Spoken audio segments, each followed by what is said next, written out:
At this time, we will move forward to our next, thank you guys very much. Move forward to our next presentation. So our first presentation this evening will be our special education presentation. And I'd like to invite up Dr. Doherty and Miss Melissa Estrella.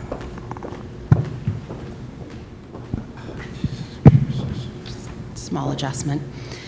Hello.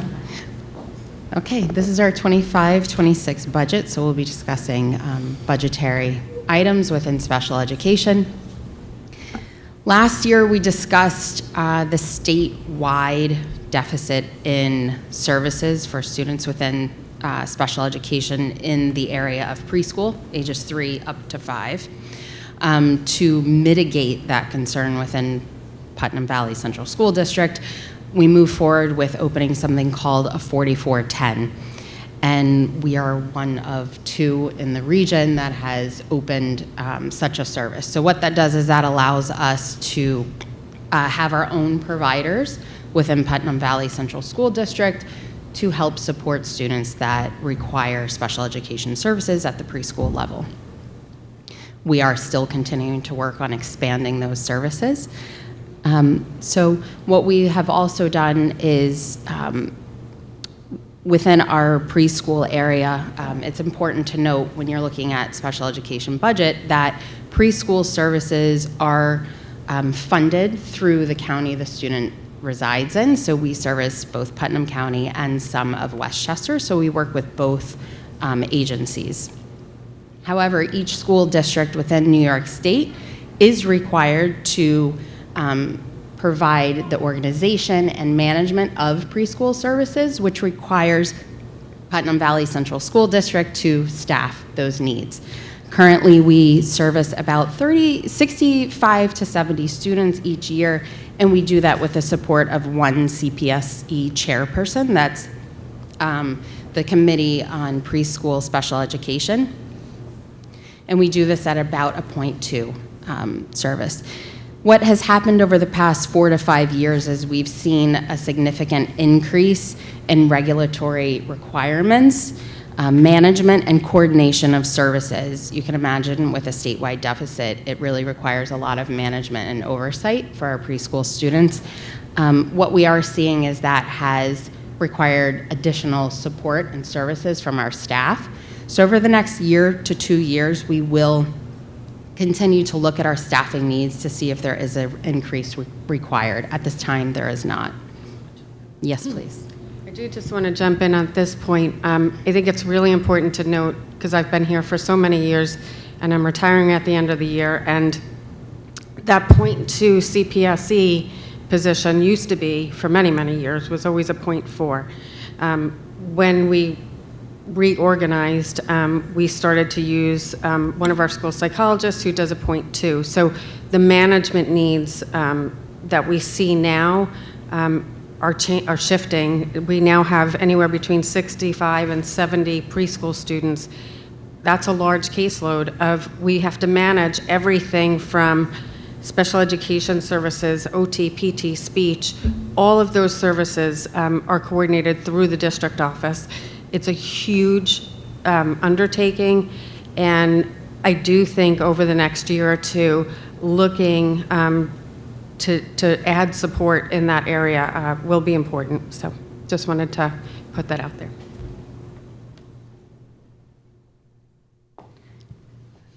Within the special education department, we also budget for students that may require highly specialized programs that are outside of our school district. We maintain, as we do every year, frequent communication with families and the school districts to ensure that our students are receiving the best support services available. So going into next year, we'll have one director, which will be Melissa Estrella. We are posting and going out for one special education supervisor. So that all remains the same. The only change in our budget going into next year is the addition of one teacher at the high school that we will need. The concern, so we're going from 24.6 to 25.5. the increase really comes from, we have a full kindergarten cohort of students going into a highly specialized class this coming kindergarten. So we have 8 students going directly into that class, which then pushes those students up one grade, to a different teacher. So it's sort of this domino effect where each teacher that teaches the highly specialized programs, even though the need is at the high school, it's being driven from K to 12. So we are increasing that because it looks like, from our numbers, with the students we have graduate or finishing the following year, we will only need somebody for 1 year. So after talking with Dr. Luft and with Mr. Odell, I think our decision is really to go out for a leave replacement so that we know it's a 1 year need, and that change should be able to take place. And then I think that when you look at 5-year projections, our numbers will be pretty steady over the coming years. I don't anticipate a whole lot of changes.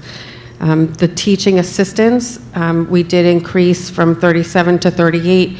We have, like I just discussed, we have a very large kindergarten cohort with, and we want to be able to meet their needs. So we may not use the 38, we may only use the 37, but we anticipated the need for potentially one more teaching assistant. And then teaching aides, during this school year, we added 2 teaching aides. The difference between a teaching assistant and a teaching aide, just for everybody's knowledge, is really teaching assistants can do direct instruction under the supervision of a teacher. Aides are really there for, their physical needs, caring for them, making sure students are safe and guided. So there is certainly a significant difference between the two. And then the clinical staff remains the same, occupational therapy and physical therapy the same for speech. This year we made the change with Ms. Boyle. Ms. Boyle we took out of the classroom last year, and she is a certified behavior analyst, and she is phenomenal, and she is incredibly busy, and even she is saying, like, we don't know how we didn't have somebody full-time. We used to use an agency that would come in, and it was just so disjointed. And what Ms. Boyle has really done is help us address a lot of the behavioral needs throughout the district, K-12. And even just those little behavior management techniques that she's working with teachers on makes such a huge difference for everybody in the classroom who is a learner and there to learn. And she really is starting to help us create a district-wide behavior intervention system. So it's been phenomenal. I'm really so glad and thrilled that we did it and grateful. So we're going to continue with that next year. Last year, I believe we also spoke about this. New York State continues discussions of encouraging schools to extend the school age from 21 to 22 for students with special education needs that have not yet met the requirement for graduation. The state is still pending their response on reimbursement, and it's probably unlikely that they will reimburse for after 21. New York State also asked schools to look at students with disabilities, the ratio to general education, and we are within guidelines. Our highly specialized programs continue to grow, and we continue to support our highly specialized programs with additional training, which also includes mental health, reading services, behavior management, and new explicit instruction. New York State also, NYSAA is the New York State Alternate Assessment. New York State right now is exceeding the required guidelines that the Fed has put forth. So with that, they're asking school districts to analyze their alternate assessment programs, which we are doing. We're increasing our training for both staff and also parents, and we're looking forward to rolling that out with local agencies next year. So assistive technology training, we use in the district in our highly specialized classrooms. We use augmentative communication devices, so you'll often see students with their own iPad, and on there they have something called Touch Chat, and it really helps our nonverbal students be able to communicate. Recently, we just had a mother tell us that their child was able to say something to them through this device that they had never been able to hear from their child, and it was actually really beautiful, and certainly made us realize like how it doesn't just help us with our academics or help them to communicate, but at home, parents are able to hear and have a conversation with their child where they never had before. So we're going to continue that training. Miss Boyle, Miss Roberts, our speech therapist, is heavily involved in training all of our staff. Our TAs are truly becoming experts on these devices. And then it really helps our students have a voice, and it's pretty amazing to watch. So if you ever are in the school and you get to observe it, it's pretty incredible. Behavior interventions, I just talked about that a little bit. We are going to continue with Miss Boyle next year, and it has been truly a great opportunity. Preschool, Committee on Preschool Special Education Services, as Ms. Estrella just talked about, we are required to do all of the management services for preschool, for our preschool students. It is funded through the county. I expect that to change soon, and I think that it's going to be entirely responsible of the districts, both financially and as it is right now, running it and providing it. The reason why I decided to move forward with opening up our own 4410 was for two reasons. One is because our students weren't, we were short on physical therapy, occupational therapy, speech, and our students were not getting those support services. So some of our own providers were able to sign up through us, through our own district as a 4410, and they're able to see them after school. So it's sort of a win-win for everybody. And then the second reason is because if we are responsible at some point in time, and especially with universal pre-K, looking at being able to provide even special education support services to our students. So it's a great opportunity. We are in the process of doing a Medicaid application that even I'm stumped, I have to say. It is quite cumbersome, but we are going to start to bill Medicaid. Our new business official is helping to guide me. We are going to use a company called Kinney Services. So once that is up and running, hopefully that'll be set and ready to go as of July 1. So any questions? I know for years the county has advocated to get rid of the preschool. When I was legislator, that was always a big issue at the time. From your perspective, when do you see that happening?